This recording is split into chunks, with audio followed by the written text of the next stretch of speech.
تو ہمارے والدین 2 جابس کر رہے ہیں، ہر طرف سے پیسہ جوڑ کے گروسریز ہو رہی ہیں، مشکل سے گزارا ہو رہا ہے، اور وہ سارا کچھ کر کے کسی مشکل طریقے سے اپنی بچی کی، بیٹے کی، بیٹی کی فیسیں بھری جا رہی ہیں، اس کی تعلیم کا انتظام ہو رہا ہے، اس کے لیے کوئی گاڑی کہ وہ جاب پہ پہنچ جائے، کچھ کر لے، وہ ساری چیزیں اتنی محنتیں کر کے، یعنی پروفیشنل لوگ اتنے کام کر کے، اتنا اپنے آپ کو سیکریفائس کر کے کہ ہمارے بچوں کا اچھا فیوچر بن جائے. اور وہ بچے جب تھوڑے سے ان کے اپنے پیسے بننے شروع ہو جاتے ہیں تو وہ ماں باپ کو ایسے گاربیج کی طرح نا،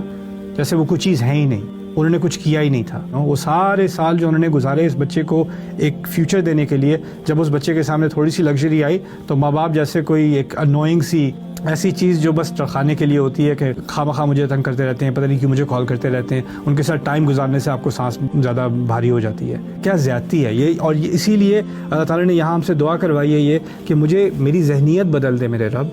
مجھے توفیق دے کہ میں واقعی شکر گزار بنوں، اور شکر گزار بنوں ان نعمتوں کا جو آپ نے میرے والدین پر کی، اور ہو سکتا ہے جو نعمتیں ان پر کی ان کی وجہ سے مجھ پر زیادہ نعمتیں ہوئیں.